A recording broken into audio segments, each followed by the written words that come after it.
kumekuwa kumbaya sana. The Anglican Church huko England, they have come out to say that they want now to legalize in the churches same-sex marriages. But I want to thank God for Kenya. Ole Sapiti, Reverend Mwoki amesimama na kusema kwa niaba ya Anglican Church ya kwamba these cannot be accepted in Kenya. But I want to tell you, those things are here with us.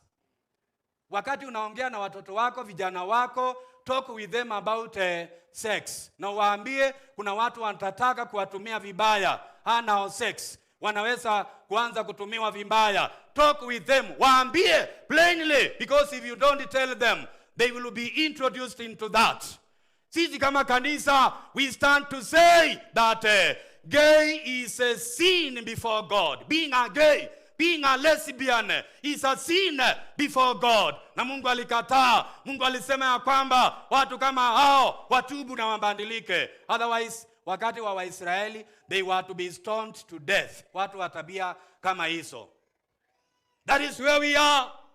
God delights more in our relationship with Him than now we are succeeding. And I want to tell you this week, I think it is in the social media.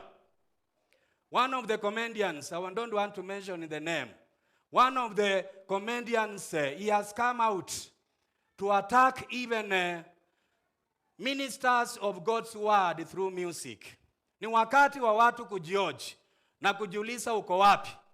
Akasema fulani na fulani na fulani. Ilileta mixed reactions in the social media. But I also like some guys who are saying it is time God is speaking to us. We need to know where we are. If you are doing that, quit from that behavior.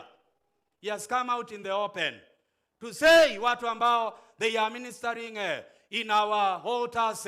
Wengine ni watu ambao wamejiunganisha na tabia ambazo si za kumcha Mungu. Joshua akasema, muendelee na hiyo miungu yenu, muendelee na hizo tabia zenu. But as for me and my household, we have made a choice.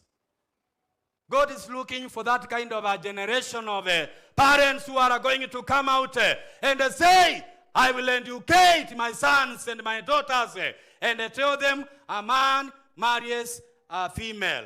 Can I hear an amen? A female marries a man, not a female marrying a female, not a man marrying another man. Hiyo ni mbaya na ni dhambi mbele yake Mwenyezi Mungu. God delights more in our relationship with Him than how we are succeeding. Unaweza endesha magari ya kifahari, lakini ulipotoka katika shirika wako na Bwana, unaweza kuwa na vitu yote na pesa yote na unasaidia. And we Kenyans, we must watch out. Some of these organizations even from abroad, wamekuja huku wanaanzisha orphanage, nini, vitu kama hiyo. Unapata wengine they are homosexuals coming in the name of opening orphanages just to engage our boys unknowingly into such practices. Mungu atusaidie. You better die poor but with God than becoming rich with the means that are hurting your faith in the kingdom of God. Can I hear an amen?